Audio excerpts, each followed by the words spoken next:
3 নম্বর দেওয়া আছে নিচের সংখ্যাগুলোকে কোন ক্ষুদ্রতম সংখ্যা দ্বারা গুণ করলে গুণফল পূর্ণবর্গ সংখ্যা হবে। পূর্ণবর্গ সংখ্যা তো আমি বুঝে দিয়েছি, যেগুলোর বর্গমূল থাকবে ওইগুলোকে পূর্ণবর্গ সংখ্যা বলে। এখন খ নম্বরে দেওয়া আছে 3 এর খ নম্বর 147। 147 নিশ্চয় পূর্ণবর্গ সংখ্যা নয়, কারণ এখানে বলে দেওয়া আছে এগুলোকে কোন ক্ষুদ্রতম সংখ্যা দ্বারা গুণ করলে পূর্ণবর্গ হবে। বোঝা যাচ্ছে এটা পূর্ণবর্গ নয়। কত সংখ্যা দিয়ে গুণ করব সেটা বোঝার জন্য আমাদেরকে মৌলিক গুণনীয়কের সাহায্যে যেভাবে করছিলাম 1 নম্বর, তার সহায়তা নিতে হবে। 1 নম্বর যেভাবে করছিলাম সেভাবেই করতে হবে। 147কে 2 দিয়ে তো ভাগ যাবে না, 3 দিয়ে যদি ভাগ করি 3 গুণ 49, 3 গুণ 49। তারপরে 49কে যদি আবার ভাঙাই 7 গুণ 7, অর্থাৎ মৌলিক সংখ্যাগুলো পেয়ে গেলাম। এখন খ নম্বর করার সময় মৌলিক গুণনীয়কের সাহায্যে বর্গমূল আমরা কিভাবে করছিলাম, যখন জোড়া জোড়া থাকে প্রত্যেক জোড়া থেকে একটা নিয়ে বর্গমূল করা যায়। তো এখানে তো জোড়া জোড়া এক জোড়া আছে, এটা নাই, তার মানে বোঝা যাচ্ছে জোড়া যেহেতু নাই এটা বর্গ সংখ্যা নয়। কারণ যদি এটা বর্গ সংখ্যা হতো, পূর্ণবর্গ সংখ্যা হতো, তাহলে নিশ্চয়ই জোড়া জোড়া থাকতো। এটা যদি বর্গ সংখ্যা করতে চাই, যেহেতু এটা বর্গ সংখ্যা নয়, বর্গ সংখ্যা যেহেতু যদি করতে চাই তাহলে আমাদের 3কে জোড়াবদ্ধ করতে হবে, কারণ প্রত্যেকটা জোড়া জোড়া হতে হবে। 3কে জোড়াবদ্ধ করলে কি হবে, বর্গ সংখ্যা হবে। তাহলে 3কে জোড়াবদ্ধ করা মানে কি 3 দিয়ে গুণ করা। 3কে জোড়াবদ্ধ করা মানে কি, এখানে আরেকটা যদি 3 দিয়ে দিই, গুণ যদি 3 দিই তাহলে 3 আর 3 জোড়া হয়ে যাবে না। তাহলে প্রত্যেকগুলো যেহেতু জোড়াবদ্ধ, তাহলে তার মানে 147 বা যত 3 দিয়ে গুণ করা বা যা হয় আর কি, সেটা কি হয়ে যাবে, বর্গ সংখ্যা হবে। এখন প্রশ্ন বলছে কি, কোন ক্ষুদ্রতম সংখ্যা দ্বারা গুণ করলে গুণফল পূর্ণবর্গ হবে, অর্থাৎ 3 দ্বারা গুণ করলে গুণফল পূর্ণবর্গ হবে। 3 দ্বারা, তার উত্তর হবে কত, 30।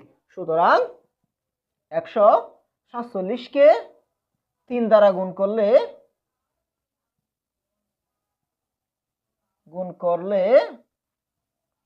গুণফল পূর্ণবর্গ হবে।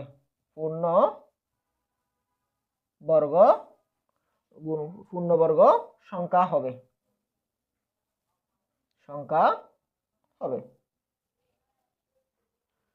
অর্থাৎ উত্তর হবে কত, 3।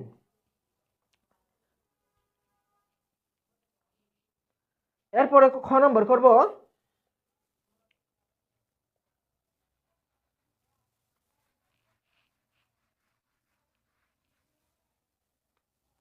খ নম্বর হচ্ছে 384। এটাকে ভাঙাইব, এটাকে 2 দিয়ে যাবে, 2 দিয়ে ভাগ করলে কত হয়, 2 একে 2, 9 দুগুণে 18, 2 দুগুণে 4। আবার 2 দিয়ে ভাগ করলে 2 গুণ 2 গুণ 9 দুগুণে 18, 6 দুগুণে 12। আবার 2 দিয়ে ভাগ করলে 2 গুণ 4, 8, 48।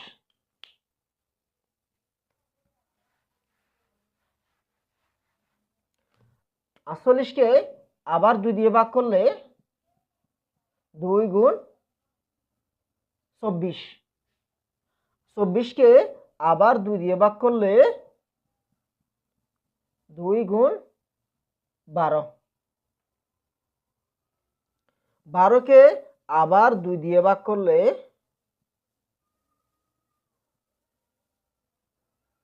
6। 6কে আবার 2 দিয়ে ভাগ করলে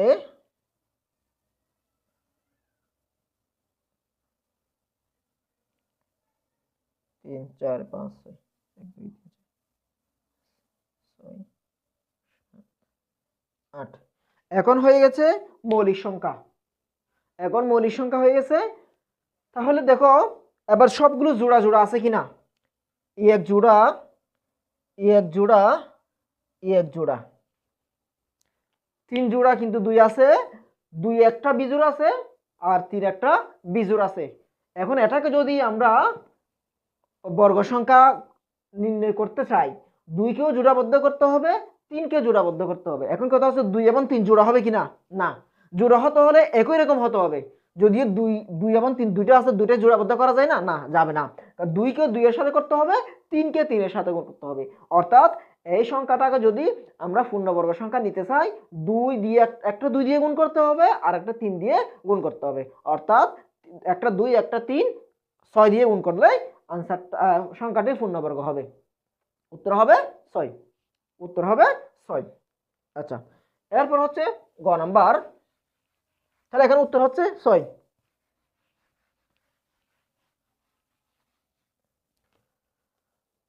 গ নম্বর হচ্ছে 1470 1470 1470।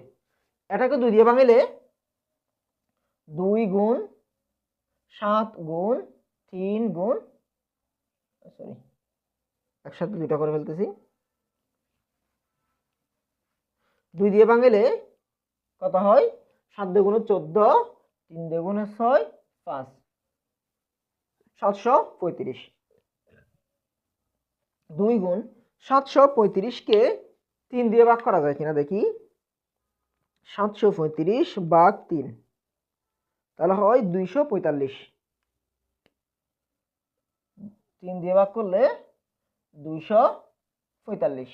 245কে 3 দিয়ে ভাগ করলে যাবে না।